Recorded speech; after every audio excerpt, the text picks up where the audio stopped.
Hello, everybody. How y'all doing? We didn't know he did the introduction already. We were tiptoeing down the aisle. All right. So we are here to talk about diversity programs. I heard Mark Bernardin shitted on a lot of them in the previous panel, which is good. Is it good? Well, we're going to find that out. We got things to say. So let's start with you all. I want you all to introduce yourselves. And as you're doing that, tell us a little bit about how you come to this conversation about diversity programs. We'll start with you. Okay, my name is Teresa Huang. I really wish I could see who's out there. So I am currently a staff writer on SEAL Team on CBS. We premiere on October 3rd, everyone watch. And I have done 4 programs. I did the CBS Diversity Writers Program. I did the CAPE New Writers Program. CAPE is the Coalition of Asian Pacifics in Entertainment.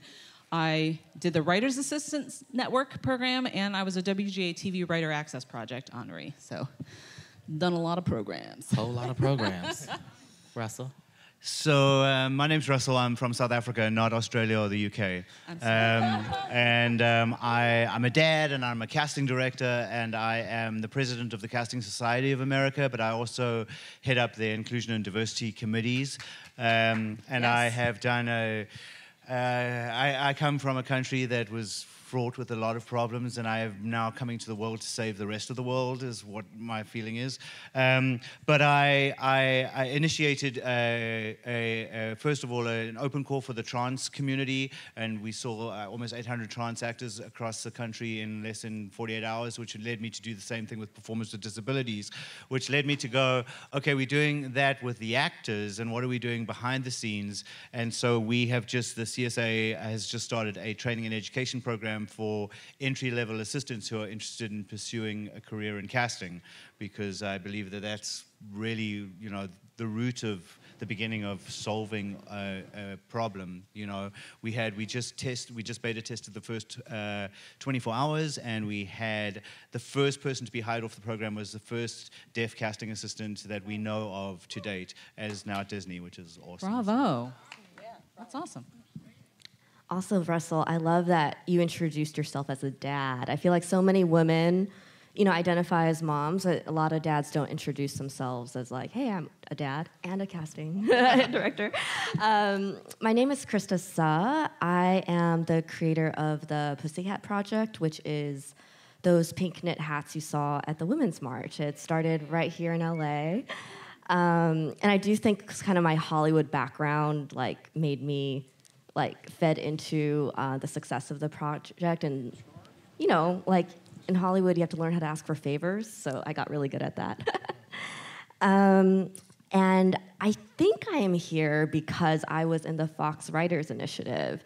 And I'm happy to talk more about that today and, my feelings about diversity, especially as an Asian American woman. And my very subtle outfit today. This is a new project I'm testing out with you guys, which is about the first woman taking that bite of knowledge and, getting out a call to vote. And the nuance to this, though, is that I kind of already trust you guys to vote. I feel like these are my people, right? But I also think that we all here are uniquely suited to get the word out to vote, because all of you are filmmakers and artists and writers and showmen and showwomen. It's we know how to emotionally connect to people. So please consider using your skills toward talking to your friends and neighbors about voting November 6th. Hi, everyone. My name is Jeanne Mau. I'm the Vice President of Entertainment Diversity and Inclusion at CBS. I run one of those programs we're talking about.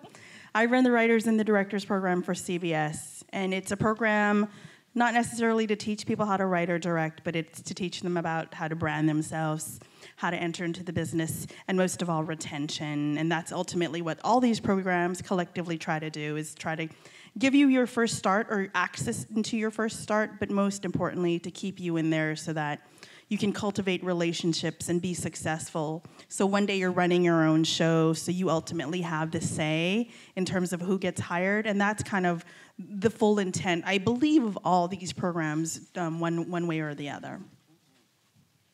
And because I always forget to introduce myself when I moderate panels, I'm Tre'vell Anderson. I'm with the LA Times, and I too went through our diversity program at the LA Times. We'll talk about that later. To start us off, I think that, especially for those of us who've been through programs, we often kind of lift them up and applaud them for the experience that they've given us. You've been through 4 of them.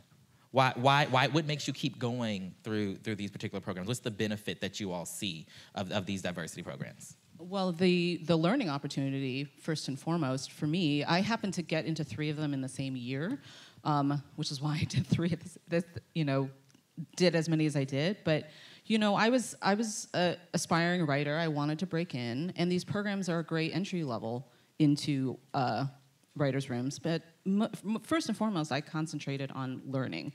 I went into these programs to, get access to people who could teach me what it was like on the inside. And that was my focus. I wasn't so much focused on okay, so now when can I get a job? For me, it was all about learning. And, I came out of the programs and I didn't get a job right out of them.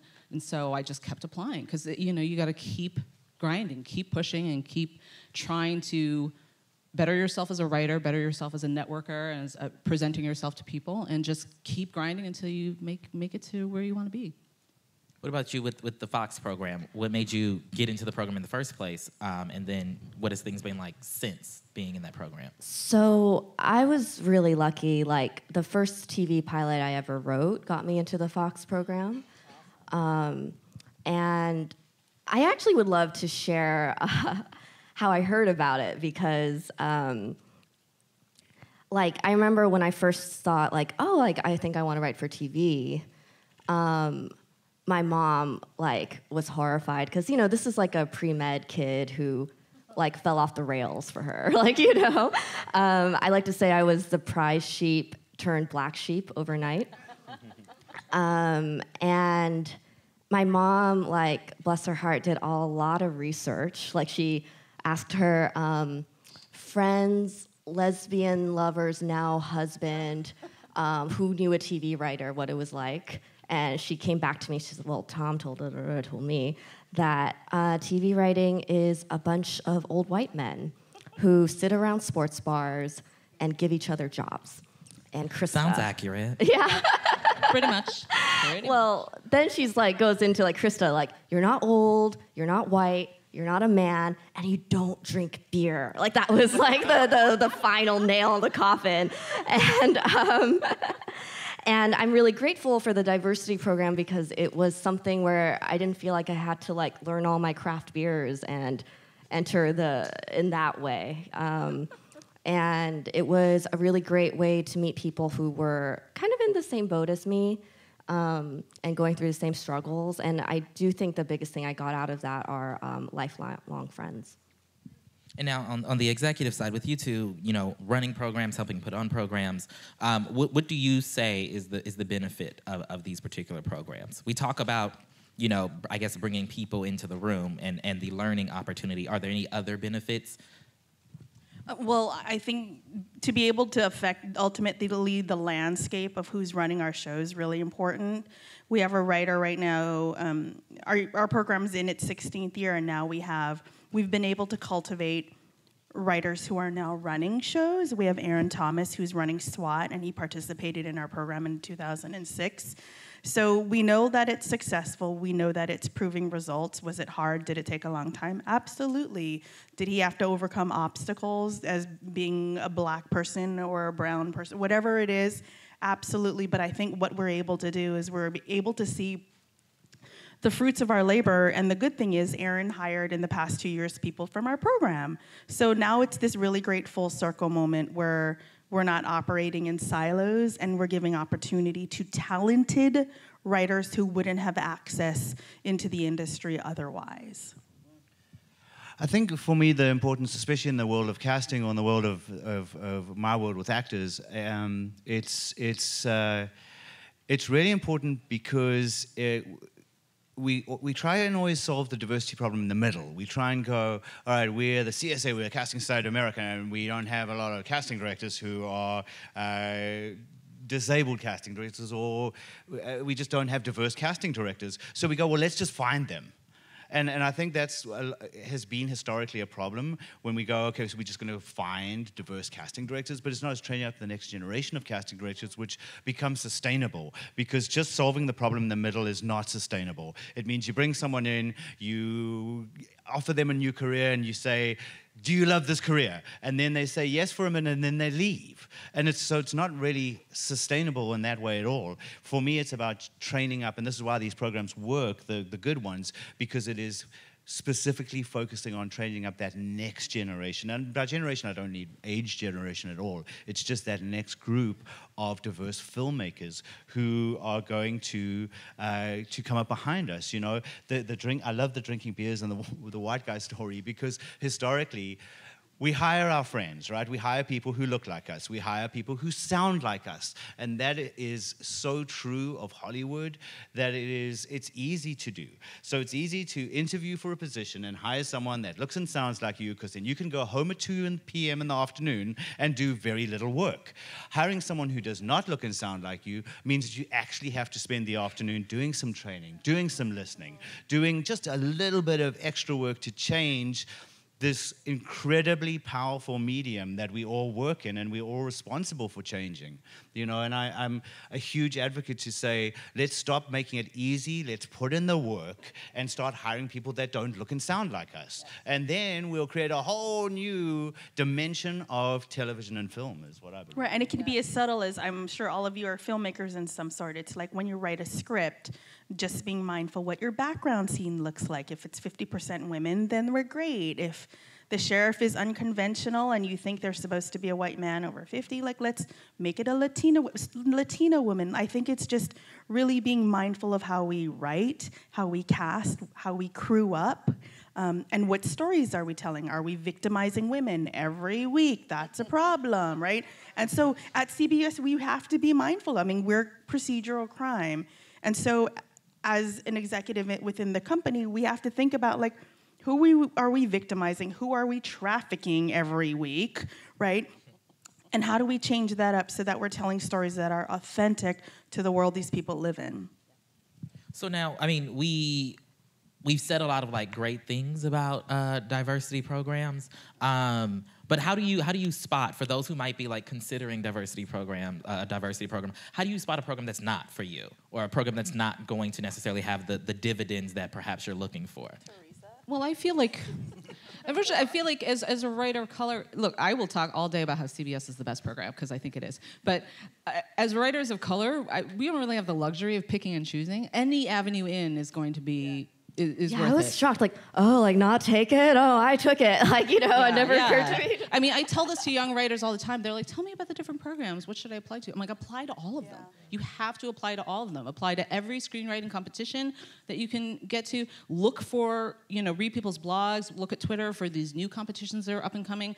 You kind of, as a writer of color, you have to do all of it. As a woman writer, you have to do all of it, because the more that you have in your backpack, the more experience and accolades you'll go into a job with, and on your resume. So, it's less about, which one is for you. Like, do them all, but know that no one program is going to change your life. Not one, like, doing one of these things isn't your way in. I know that's the perception for a lot of white guys in this town. Like, I can't tell you the number of times I've been told by white men, oh, you have it so easy. Oh, your life is so easy because you have these programs to get in. And it's like, it's not an automatic get in free card. It's not. You still have to work so hard. And once you get in a room, you have to be that much better than everyone to justify them keeping you. The struggle never ends. You have to just keep grinding. So that's what I would say. Like, if you're a writer of color, you have to just do it all. Do everything you can do to get your foot in the door. Right, and the programs aren't meant to, it's not a guarantee for you to, it's not my job to launch your career. It's your job to launch your career. What we provide you is with access, with mentorship, with potentially an agent and manager to build a team around you. But Teresa, why don't you talk about, like, she was in our program, like, she staffed this year, but she was in our program a couple of years ago. 3 years ago. It was such a process and a process, and she kept at it, and she kept being top of mind in my world and everyone else's world.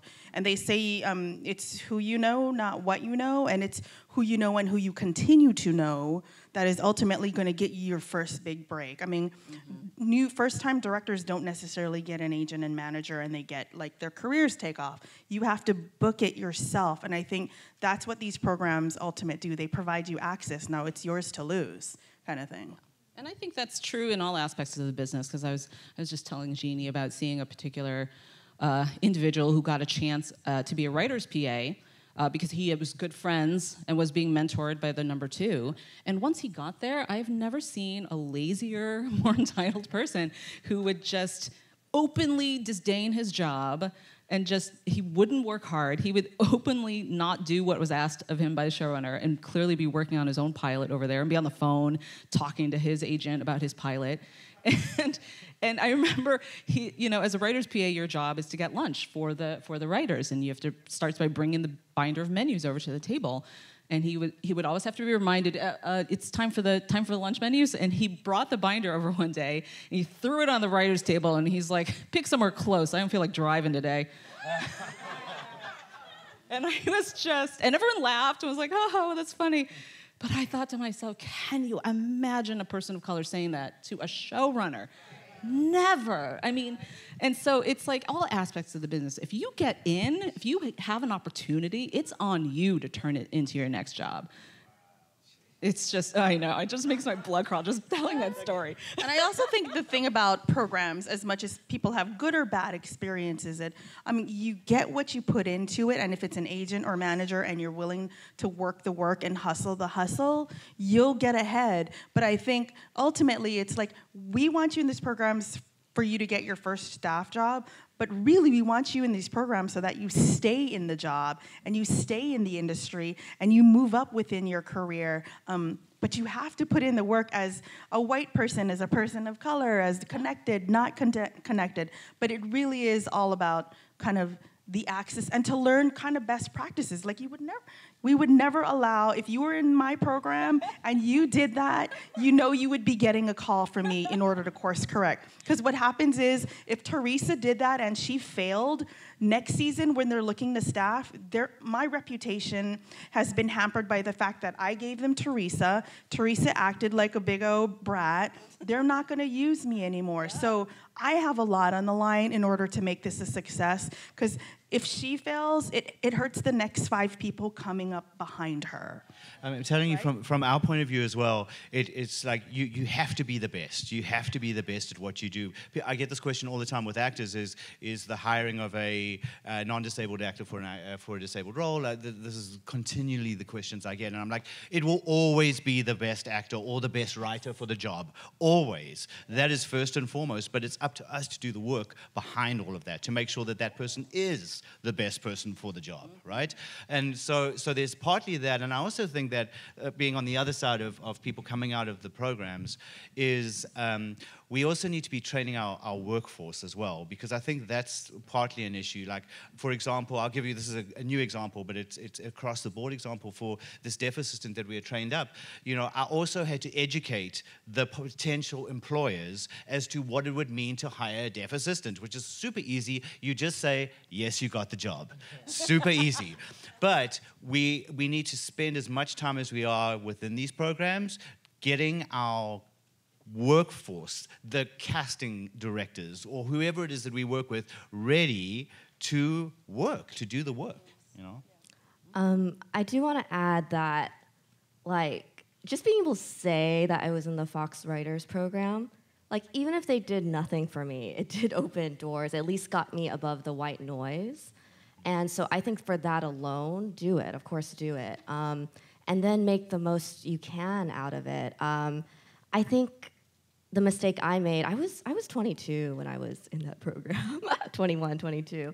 And I just didn't know so many things, I think I didn't know how to make the most of the access I was getting. And that does take time. And so Jane Espenson, a writer for Buffy and Game of Thrones, every show you love, Battlestar Galactica, she says that, like, in order to be a successful writer, TV writer, you have to have two things. You have to have a script, and you have to have a body. And that sounds like really, basic, right? And she says it's always one that gets you through the door first, but ultimately you have to have both. And I was actually in the seats you are in right now, listening to, like Teresa, I wanted to learn so much, so I came to, like, every event I could. And it was the writers of Glee up here. And Ryan Murphy said that he got the pilot script for Glee at the gym where he works at, like in the locker room, right? And immediately I was like, oh my God, do I have to join a gym? Like, is this how this works? But I think, like, the real lesson from it that I slowly figured out is that you actually, put your all into that workshop, but also, like, make sure you have another life, because people want to know, because that's how opportunities come up. It's not just this pipeline through the workshop. And also it makes you, like, a more interesting person. It makes you better at networking. It puts you out there in unexpected ways versus, like, hey, will you read my script? It's like, oh, we're in a mommy and me group or something, which I don't have a kid, but apparently that's great networking. I hope you're writing this down. Like, join a gym, have a kid, drink beer. But, it's like whatever you're really into, if you also make sure that's part of your life holistically, that will only help your writing, both with networking, like the body, right, and your scripts. So anyway, I guess what I'm saying is that the diversity programs are helpful, but, I don't want to be a drag, but it takes so much more than just, oh, I got in, yeah. I want to nail down on something you mentioned, Russell, and we were speaking about this earlier. I feel like a lot of times diversity programs are looked at as the solution to, like, diversity in our industry. And I'll say this as a reporter covering this industry, it's like, oh my God, Oscar so white. We've got this diversity program where we've been bringing in all these people of color. They don't have jobs now, but we've been bringing all these people of color, and so we're committed to the work. I'm just wondering, in addition to diversity programs, like, where else is there should conversation be happening in terms of providing opportunity and learning opportunities and training and just kind of greater access to other people, other voices? I think it's a concern because we create this bottleneck effect where we're saying, hey, we have this wonderful diversity program, and then we have this team of 12 great diverse casting directors, and we're like, what and okay, now what? And now what for me is about going back to the other side of it and going, for example, with the Performance with Disabilities program that we've been working on, we are now putting casting directors in the room with different performers with different disabilities, working with deaf actors, working with blind actors, working with actors with mobility disabilities, so that the casting directors are informed now. So they come out of a weekend of that kind of training, and they go on Monday morning, they go like, I know how to do this. This is amazing. Where are the students? Where are the diverse casting assistants? Where are they? Because I know how to do this. This is in our job as a casting director. The way we get the actor booked is we make it feel like everyone else in the room, it was their decision. So we go, this is what I want to do. I want to get the actor this role. And what we have to do is make sure that we convince everyone that was their idea. And the minute it's their idea, they sign off on the actor, and we're like, that's all good, and I think that we have on the other end of these diversity programs that we should be doing as well, is also doing that kind of education where we go on the Monday morning, about CSA members come off and they go like, I've got a great idea. Let's hire a deaf casting assistant. And I'm like, that's a wonderful idea. Let's do that, But without that experience, there's that fear, There's that fear of how do we do it? We don't know how to do it. It's unconscious biases. I've gone for hours about it. But we have to really put that into effect as well, would be my thing, Yeah, I think it's exactly what you said. It's affecting the people who are doing the hiring, and also breaking down this idea that it's so hard to find good writers, or it's so hard to find good actors of color, because it's not. It's not that hard. And, I've had this talk with showrunners before where they're like, well, there's no good writers of color out there. And I'm like, well, how hard did you try to find them? And often it's like, well, no, I just, it's hard. Like, well, my answer also is always, if that's true, what are we doing about it? If that is true, if there are no wheelchair users who are actors who are wheelchair users who can greenlight your movie and finance your movie, then what are we doing about that? If that's true, if you can't hook your billion-dollar movie on an actor who happens to be a wheelchair user, then what are we doing about that? Not just saying it and then hiring an able-bodied actor, Yes, exactly.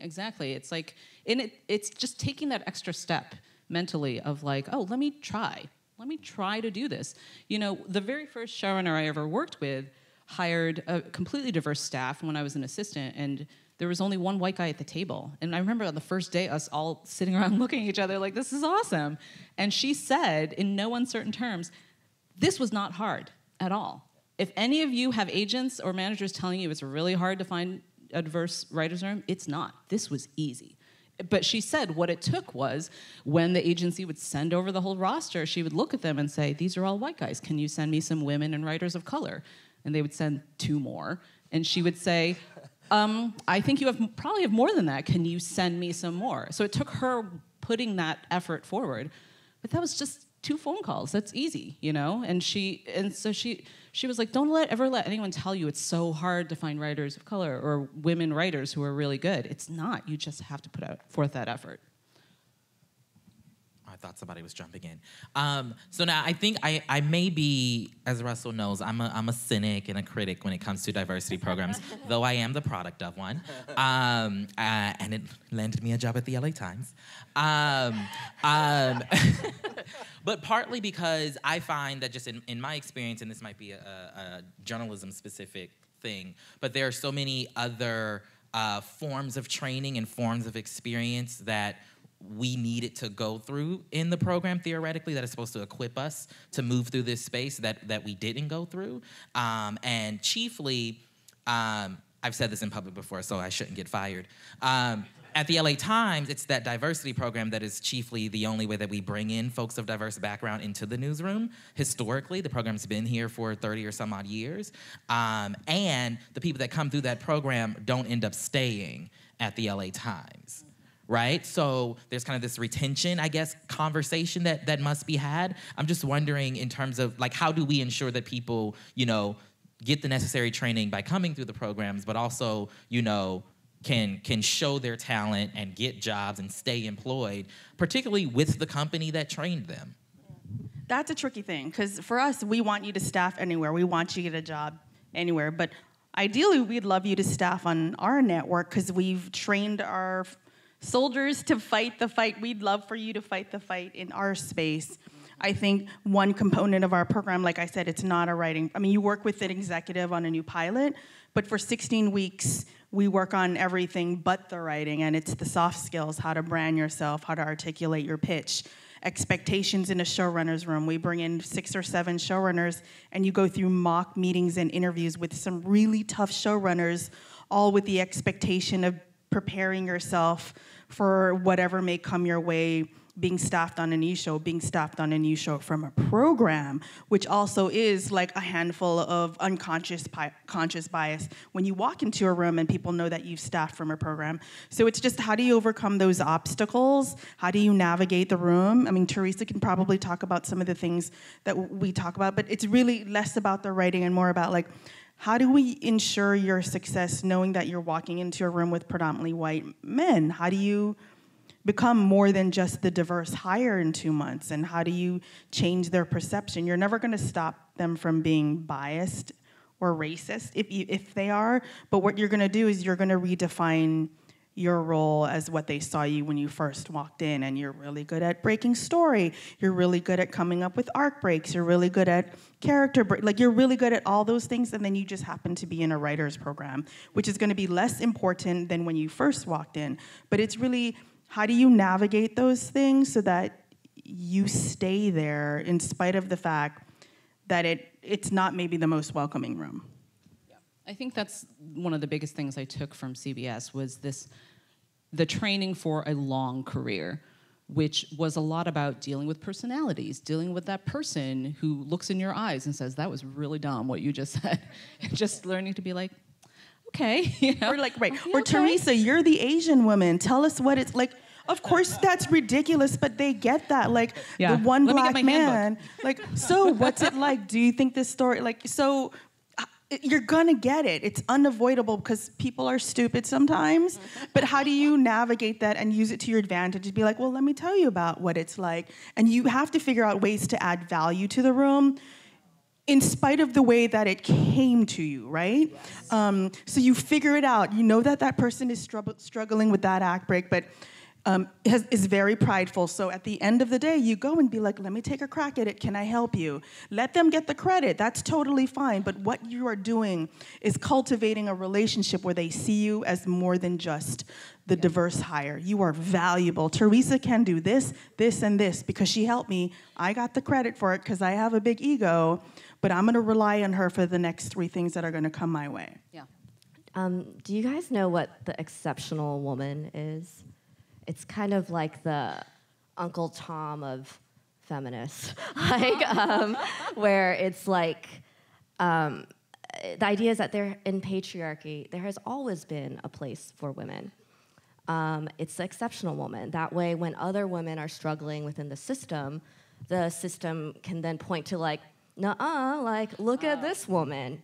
You're clearly just not trying hard enough. Oh, and so. I don't have any answers for fixing the large-scale problems, but I do think something very doable that we all can do is beware of becoming the exceptional woman, right? The like, oh, like, yeah, I'm here where I am today because I worked really hard, you know? And you guys just need to try harder, you know? Like, there's no systemic problem and so forth. And so I think conversations like this are helpful in just knowing that you're not alone, and it's, especially with the Pussycat Project and with, the successes I've had in my career, I just want to be really clear that that it wasn't because the system is working, you know what I mean? And I'm trying to find ways to, fix that. So, and I also want to add, like, maybe you're listening to this and being like, well, I'm not successful yet, so it's not like my duty yet to help others up. The fact is, like, you are a hero already. There are people out there who look up to you that you can help, and if all of us at every level, even if you're not a showrunner yet, you know, like, you can help and, you know, bring people up with you, and I think that's really needed. Well, thank y'all so much for joining me up here. Thank you. Round of applause for them. Thank you guys.